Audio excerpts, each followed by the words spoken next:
Hola a todos. El ejemplo de programación lineal que me tocó exponer a mí es el problema de programación de buque estanque. Lo que vamos a ver en esta presentación va a ser eh, el problema y las consideraciones a tomar en cuenta. Vamos a ir planteando los aspectos del modelo y por último vamos a presentar el modelo como tal. Y bueno, nuestro problema de programación trata del transporte de petróleo. Tenemos una compañía naviera que requiere de una flota de buques para cumplir con ciertos requerimientos de transporte de carga de petróleo.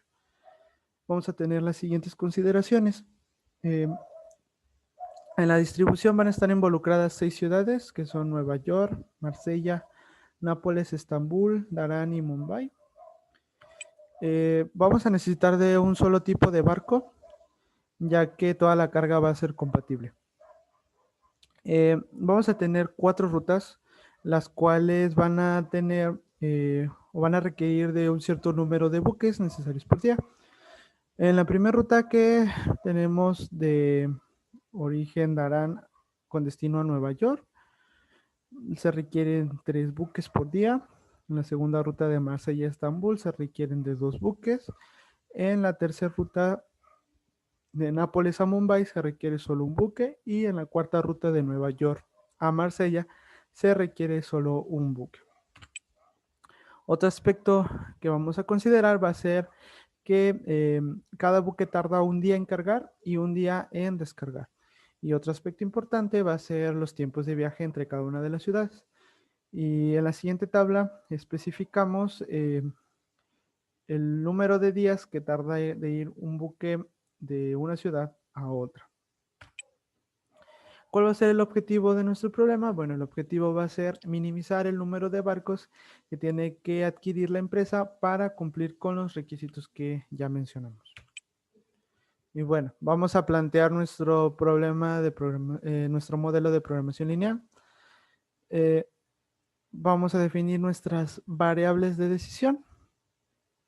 Vamos a definir a X y sub J como el número de buques por día que va a seguir la ruta I y va a cumplir su proceso de carga, transporte y descarga para que posteriormente se le asigne la ruta J. Es decir, cuando termine de cubrir la ruta I, tendrá que irse a cubrir la ruta J.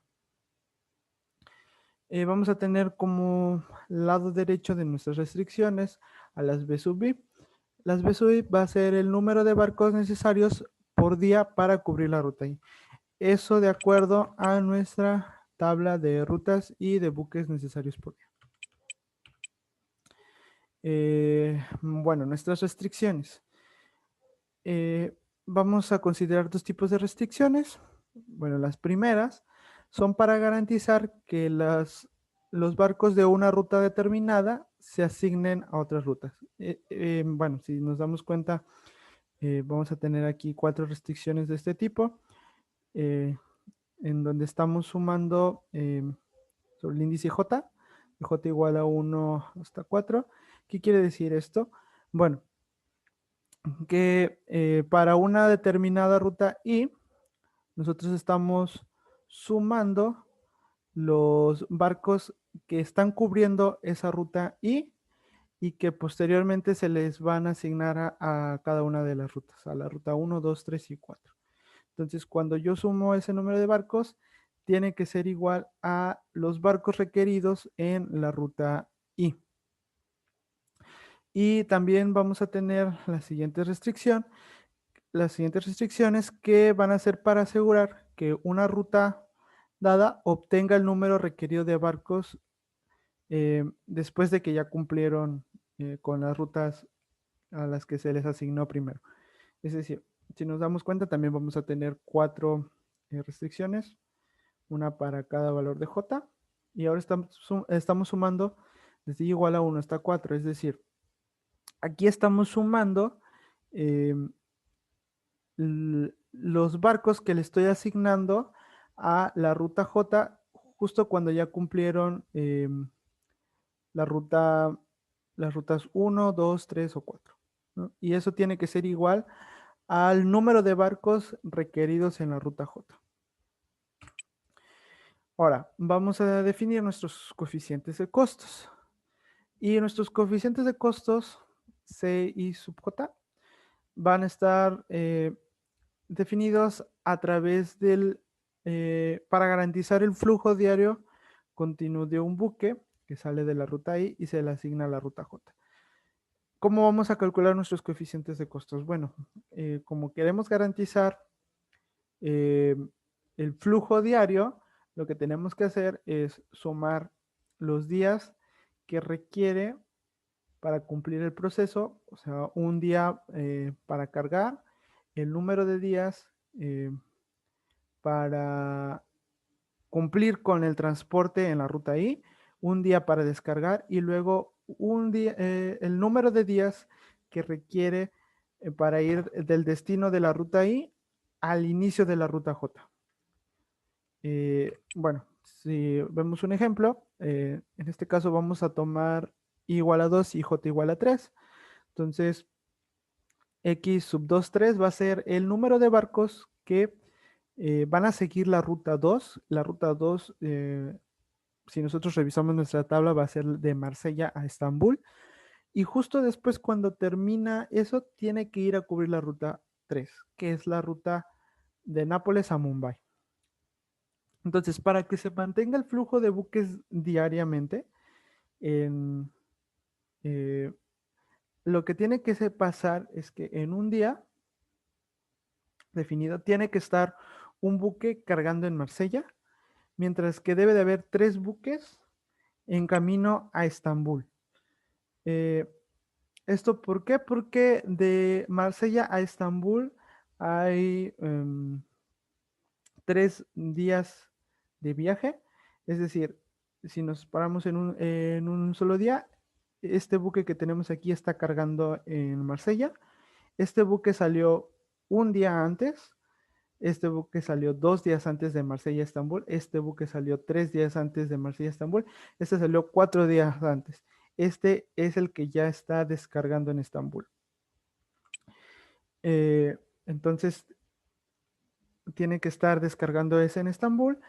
Y tiene que haber 2 en camino a Nápoles. ¿Por qué? Porque recordemos que son los que terminan la ruta 2 e inician van a iniciar la ruta 3. Es decir, tienen que comenzar en Nápoles.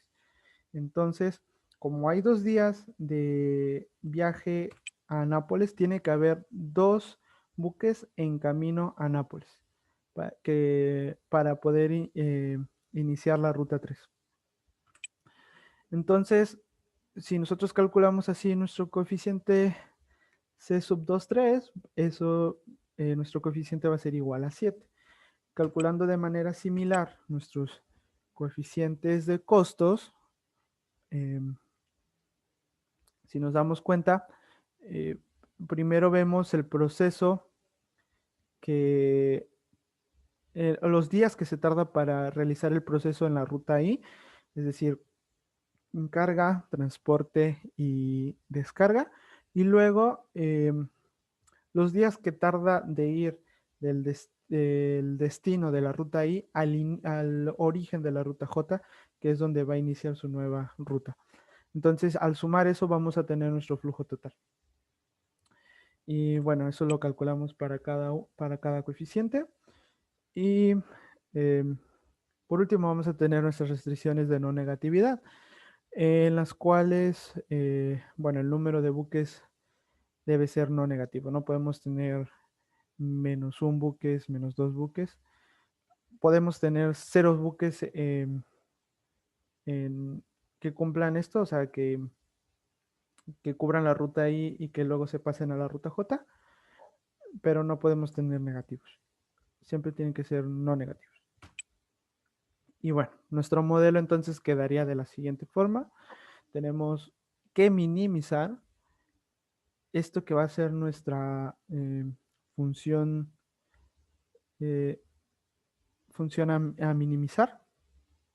Tenemos nuestras variables de decisión, nuestros coeficientes de costos. Bueno, nuestro vector de costos va a estar formado por estos coeficientes, nuestra X va a estar formado por estas variables de decisión y tenemos que tiene que estar sujeto a estas restricciones. Si nos damos cuenta, nuestras restricciones no son del tipo desigualdad, sino del tipo igualdad. Y las B sub I y las B sub J son números positivos, enteros positivos. Entonces, bueno, si nosotros nos damos cuenta, vamos a tener 8 restricciones aquí y con cada una va a tener 4 coeficientes. Bueno, van a ser 8 restricciones. Nuestros coeficientes tecnológicos van a ser unos y ceros. Y bueno, si nosotros formamos esa matriz, em, nuestra matriz va a ser de 16 por 8. Y bueno, va a estar compuesta de ceros y unos. Y tenemos nuestras restricciones de no negatividad. Y bueno, obteniendo esa matriz de coeficientes tecnológicos, nosotros podemos escribir nuestro modelo en la forma estándar. Y bueno, las B y si B sub J están definidas por el número de barcos requeridos, como lo planteamos inicialmente en nuestro problema. Y bueno, esto va a ser todo nuestro modelo.